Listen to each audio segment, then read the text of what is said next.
అభ్యర్థులను ఖరారు కోసం టీడీపీ అధిష్టానం చేపడుతున్న ఐవీఆర్ఎస్ సర్వే ఇప్పుడు కొత్త గందరగోళానికి దారితీస్తోంది. ఉమ్మడి కృష్ణా జిల్లాలో టీడీపీ చేపట్టిన ఈ సర్వేకి సంబంధించి క్యాడర్తో పాటు నేతలు కూడా కన్ఫ్యూజన్కు గురవుతున్నారని టాక్. పార్టీ అధిష్టానం ఆలోచనలేంటో అర్థం కాక అటు నేతలు ఇటు క్యాడర్ తలలు పట్టుకుంటున్నారు. అసెంబ్లీ ఎన్నికల అభ్యర్థులను ఖరారు చేయడం కోసం టీడీపీ చేపట్టిన ఐవీఆర్ఎస్ సర్వే ఇప్పుడు ఆ పార్టీకి కొత్త చిక్కులు తెచ్చిపెడుతోంది.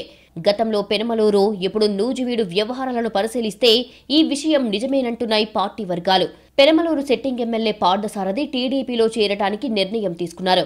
పెనమలూరు నుంచి పోటీ చేస్తున్నట్టు సారథి తన వర్గానికి చెప్పడంతో అక్కడి టికెట్ ఆశిస్తున్న ప్రస్తుత ఇన్ఛార్జ్ బోడే ప్రసాద్ తీవ్రంగా వ్యతిరేకించారు. తర్వాత పరిణామాలతో సారథి నూజివీడు నుంచి పోటీ చేయడానికి సిద్ధమయ్యారు. టీడీపీలో చేరకుండానే నూజివీడులో పర్యటనలు చేస్తున్నారు. ఇదిలా ఉంటే 2 రోజుల నుంచి పెనమలూరు నియోజకవర్గంలోని వారికి టీడీపీ నుంచి ఐవీఆర్ఎస్ సర్వే ఫోన్ కాల్స్ వస్తున్నాయి. అందులో చంద్రబాబు వాయిస్తో టీడీపీ అభ్యర్థిగా పార్థసారథి అయితే 1 నొక్కండి, నోటా అయితే 2 నొక్కండి అని కాల్స్ వస్తున్నాయి. దీంతో మళ్లీ ఇక్కడ గందరగోళం మొదలయ్యింది. మరోవైపు పెనమలూరులో ఉన్న సారథి కార్యాలయానికి టీడీపీ ఇన్ఛార్జ్ బోడే ప్రసాద్ వెళ్లి సమావేశమవ్వడం కూడా నియోజకవర్గంలో చర్చగా మారింది. నిన్న మొన్నటి వరకు సారథిని విభేదించి ఆయన పెనమలూరు టికెట్ ఆశిస్తే ఆందోళనకు దిగి ఇప్పుడు ఆయన్ని కలవడంపై సొంత వర్గం నుంచి విమర్శలు వస్తున్నాయి.